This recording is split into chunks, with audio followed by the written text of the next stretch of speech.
Welcome back to the channel. In today's video, we're going to be focusing on perks because there's still a lot of confusion out there. Obviously, I've covered perks in the past, maybe when my channel was a lot smaller, so I thought I'd refresh, go through it, especially now that we have Warzone Ranked, which actually shows individual stats of players using individual perks. So we can make recommendations based off KD and which ones you should be running to have the highest KD possible and why these particular perks have actually led to higher KDs. If you enjoy the video, learn something new, please do me a favor, hit the like button. If you're brand new, want to find your way back, just double check, make sure you subscribe with notifications on. Double time increases, it doubles the duration of your tactical sprint, increases crouch movement speed. Some people are like, well, you don't really need that if you have a good auto tac sprint situation where you're able to slide cancel.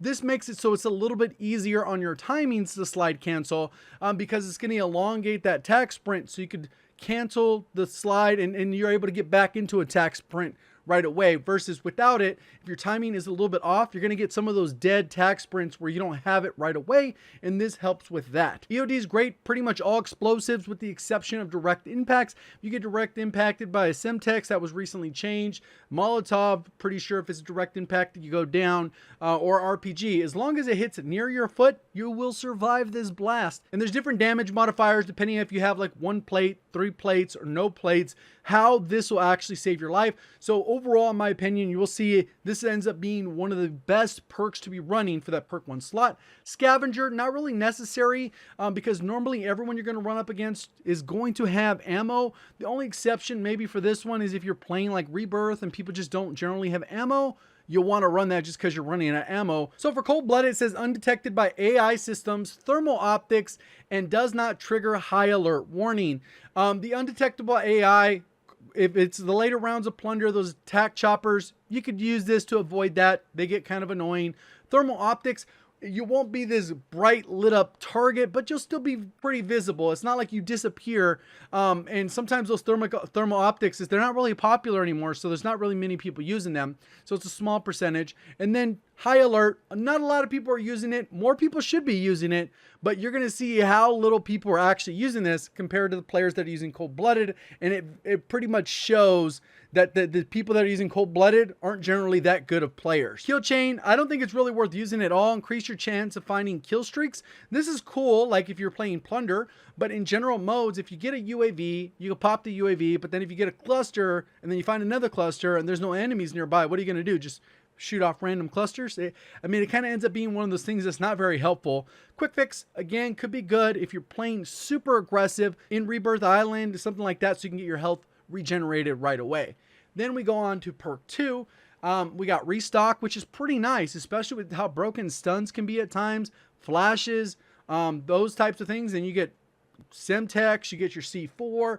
I mean, these things are pretty powerful, but they do require a certain level of skill because by running restock, you're not going to have high alert, you're not going to have ghost, and you're not going to have overkill on your first loadout. So, you know, you kind of have the option to pick this up as your second loadout type thing. Hardline's cool, primarily for aggressive players if they just want cheap UAVs, maybe buy everything for their team, but then you're at a disadvantage. Support player, maybe. Overkill, that's generally when most people go so they can get their 2 primary weapons. The main mode where you can kind of opt out of this and just go for a perk right away is generally solos, because 30 round mag, Farah, or Street Sweeper right off the floor is plenty to kill the 1 player you need. Versus in quads, generally the ammo is pretty important. Trios, duos, maybe you can get away with floor loot guns because they're pretty decent. But for the most part, you want your 2 strongest guns, and then you get your paid loadout with your free loadout. So you get double up, so you get your perk. So high alert, this one, your vision pulses when enemy is outside your view. They have to be looking at you though. There's kind of like a little bit of an aim assist bubble. Whatever that aim assist bubble where you get aim assist slowdown, if they're not looking at you, this thing will not go off to tell you where they're at. And it is up to 100 meters. So if somebody's at 101 meters, they're directly aiming down sight with you with the sniper rifle, high alert will not go off.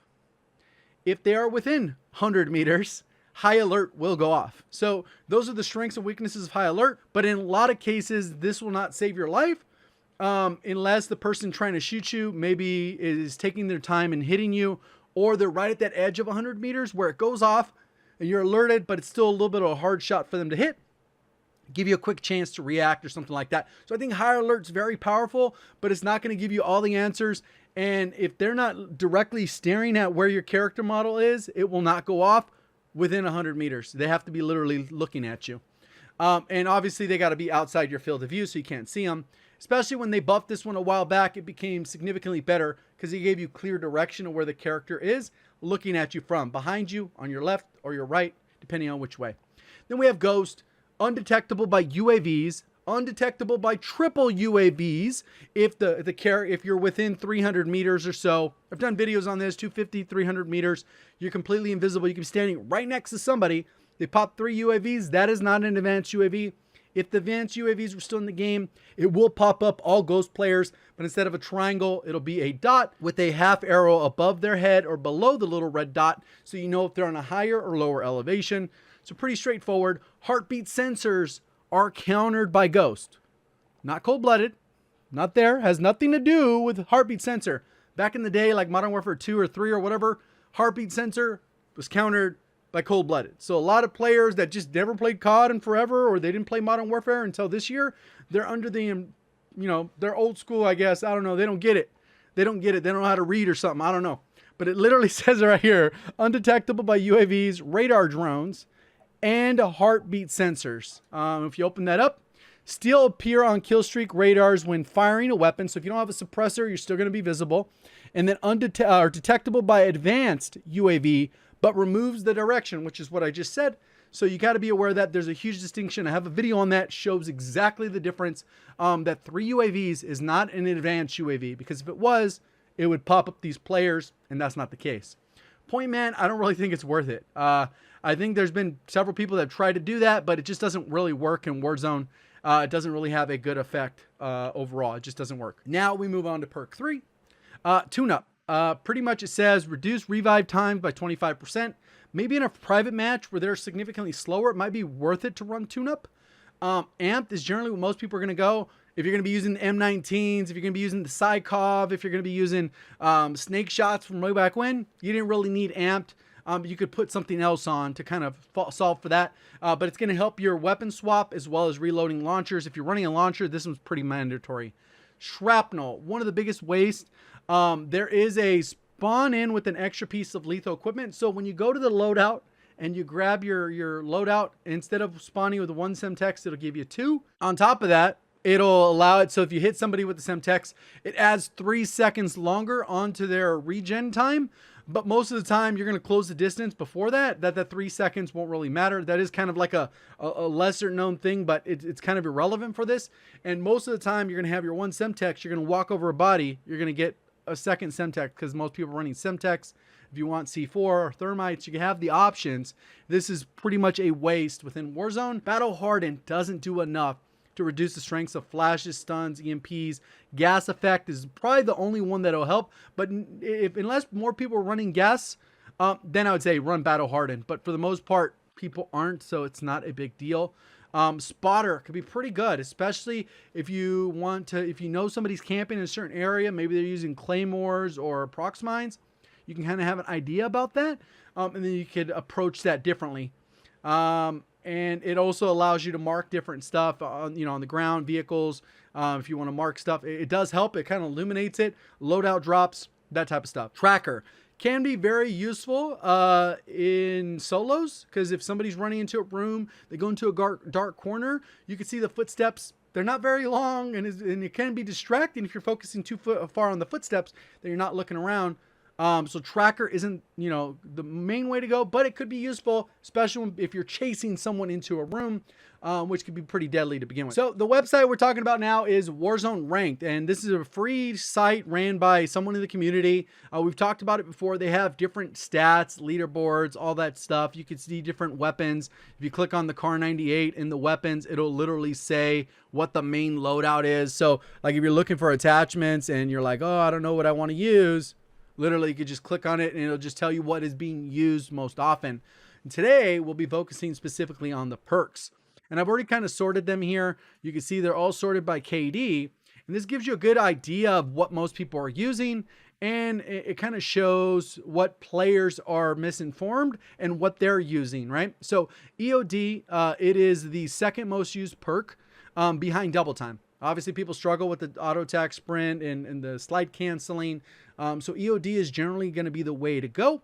But if you're struggling with movement, maybe you go with double time. And then if you get hit with the nade, you're like, hey, I was running double time. I was moving faster. So most people know that. So overall, the highest KD is going to be EOD. And that is because in the vast majority of scenarios, it is the only one really helping you. Like when it comes down to it, it's really the only one helping you. Quick fix, generally good for aggro players, because if you thirst someone, you're going to go ahead and push. At least if you don't have plates, at least you're fully healed.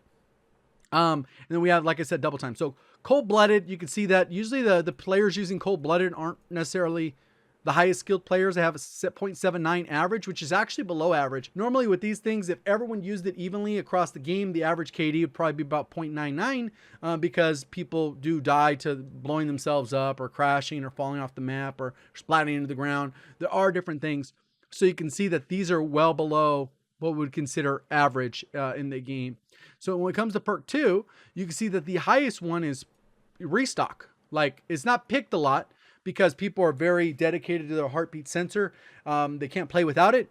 I'm guilty of that too. Most of the top players are guilty of it just because the thing is too powerful. Literally, it shows you where somebody's at if they don't have Ghost, right? So, whereas restock is one of those things where if you run into a gunfight, it can often win you a gunfight that you probably shouldn't have won. And that's why there's such a huge gap when it comes to KD for that particular aspect, because people who have stuns, odds are they're winning that gunfight, no matter how good the other player is.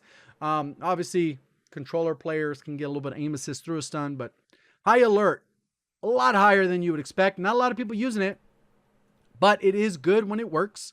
But look at the difference between the people who are using high alert versus cold-blooded to counter high alert. Like this, you're really not helping yourself. Obviously, you're not getting, people aren't like snapping on you because you had cold-blooded and you snuck up on them. Nope, you're just getting dumpstered. You're better off using EOD. It's going to help save you in those other situations. And then we have overkill, which you tend to die because sometimes people land on their loadout, they grab the overkill, they die immediately.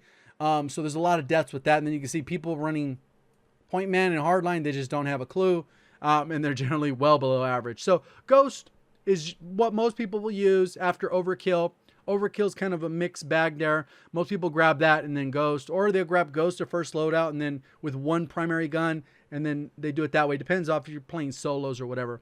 Then when it comes to the perk 3, like we talked about, the number one people use is amped, and it is by far the best because a lot of times you have a long-range weapon who specializes in medium to long range, and then you have a close-range weapon. And a lot of times, if you're fumbling that switch, that is the difference between you dying. Just like aim down sight speed, movement speed, sprint to fire speed, all those are like detrimental if they're super slow. That's why generally LMGs don't usually fare as well as a lot of the other weapons, just because the slow drop, you could already have a couple bullets hitting you before you actually get the gun up. So with this, amped solves for a lot of that, and it kind of blends that gap and allows you to draw your weapon a little bit quicker, swap your weapons when you need to, especially with snipers. And you can see Battle Harden's the next best one. After that, Tracker, but Shrapnel, using Shrapnel, you got to remove that from your loadout. There's 3% of players still using Shrapnel. I know it says only 2 to 6%, but 2 to 6% at random. And then the numbers do show a general correlation to what we see when we spectate random. So it makes sense. So that gives you a general idea. If you're running cold-blooded because you think everyone's running high alert, like 1% of players are running high alert, almost nobody. And that means they have their loadout. There's plenty of people that don't get their loadout and they're running Ghost or they end up running Ghost or whatever. Keep it in mind that if you do grab one loadout and then you grab a second loadout within the same life, it will absorb the new perks and it'll drop the old perks, whatever those are. If you come back from the gulag, you do not have any perks. But if you land and get another loadout, you absorb those 3 perks, and that's it. I want to clarify that because it seems like some people are confused on that as well. But there you go. Hopefully you guys did enjoy the video, learn something new. Hopefully you guys want to go ahead and try maybe a few different perks that maybe you didn't even know were that good, or drop some perks that aren't really as good as you thought they were. Hopefully you guys did enjoy the video, learn something new. If you did, please do me a favor, hit the like button. If you're brand new, want to find your way back, double check, make sure you subscribe with notifications on. Appreciate all the support. Thank you for watching. As always, have a great day.